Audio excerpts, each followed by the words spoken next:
an increasing number of bears. Bear sightings in Japan and injuries, because we're talking about a dozen people who died from bear attacks this year. Okay. This is the highest the country has seen since record-taking began in the 2000s. More than 100 people have been injured by bears this year, including at least one foreigner. So that means this was at a popular tourist area. Yes. So the problem is especially pronounced in the Akita prefecture because this has large mountain ranges. It's in northern Japan. So they have had the highest number of casualties. And we're talking about, again, in very populated areas like breaking into supermarkets, high schools, and attacking residents as they're just going about in their day-to-day lives. Yes. And the problem has gone to the point where the authorities are stepping in. Absolutely. So the authorities announced this week that Japan's self-defense forces will be deployed to help the government capture or repel bears. And the Environment Ministry said that it would set aside money to hire licensed hunters and other personnel to tackle the problem, especially in the residential area. Yes. So that's because under current laws, troops, the military, they're prohibited from shooting down the bears, but they can help hunt them and transport the dead bears. Okay. And here's the thing, there is a group of hunters who are designated to do this, but as with everything, they are also aging. The numbers are declining. And because once they were very popular for fur and bile, but that's not really the case anymore. But that also means, with climate change and other natural issues, loss of habitat, the bears are wandering into human civilization. Right. So that's kind of a larger issue. By the way, again, in September, Japan relaxed its gun laws to make it easier for people to shoot bears, especially in residential areas. Right. It is an interesting court case about a woman who is claiming a scam marriage. Yeah, so this is a doozy. We're talking about these matchmaking platforms, a little more serious than dating platforms because there's vetting. Because the whole intent is that you are signing up and paying a hefty sum, it turns out, to find a spouse. And a woman living in Busan back in 2022 joined one of these platforms. She paid 2.7 million won. That's like a month's salary. Yes. She met this guy. He apparently owns and ran this large daycare with the reported income of, or at least profit of, 300 million won. They got married 4 months later. Okay. And then, this is interesting on its own. The marriage didn't last long. A month into the marriage, they filed for divorce. Wow. Yeah. That's so fast. this isn't the story that made it onto the news. But in the proceedings, divorce proceedings, she found out that he does not own that daycare. Okay. He's an administrative worker. His parents do, though. But he actually makes about 1/6 of what he claimed his income was, which is, by the way, I'm just saying just because it is smaller compared to what he claimed, but it's not, it's not little. 56 million won. That's different. So she actually filed for damages. She didn't sue her husband, soon to be ex-husband. She sued the matchmaking company. Okay, so we need the nitty-gritty. What was the argument here? Because, so obviously he said he made 300 million and he didn't. He didn't. So she's saying that the company was negligent in not properly vetting the members. The court struck down this case. She's not getting paid. Okay. So while recognizing that there were obviously discrepancies, because he didn't flat out lie, his parents do own the institution and he's apparently going to inherit the institution because it's a private company. But here's the larger issue of it. Similar case on the very same platform. Another woman found out later that she's gone on a date with this man. He has a criminal history. So far, in fact, between 2021 and June of last year, the Korea Consumer Agency apparently received over 1,000 complaints about matchmaking companies.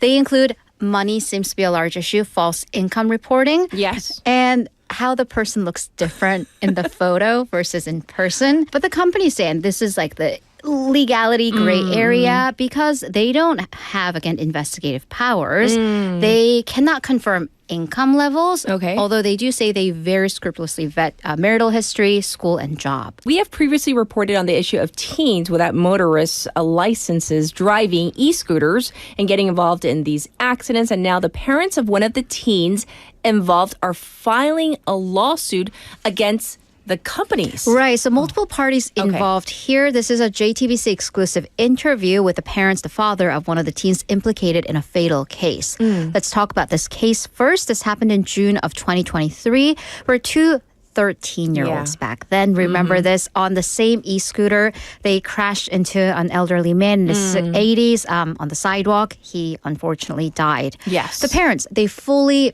acknowledge and admit this was their son's fault. Okay. No excuse there.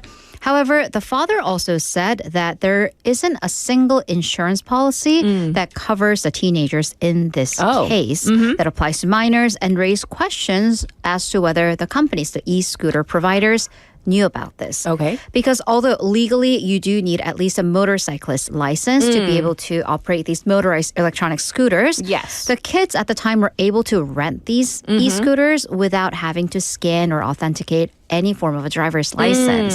So there's there he's saying negligence on the part of the company. Sure. So what wound up happening is that the parents who ended up paying a 20 million won criminal settlement to the family of the deceased. Okay. However, the deceased insurance company, because the insurance company paid out to the families as well, Right. but they filed an 84 million won claim to the parents of the teenager for them to basically fill in that financial hole. Because they had to pay the victim, so they wanted to Right. recoup those Exactly, from okay. the perpetrator's Okay. parents. So this is where the parents filed the suit against the e-scooter company? Right, because the parents are now claiming joint responsibility. Okay. That while minors cannot legally drive or ride these scooters, the companies were negligent in their practices despite knowing the dangers. The court, however, ruled that the parents do pay the entire sum of 84 million won to the insurance company.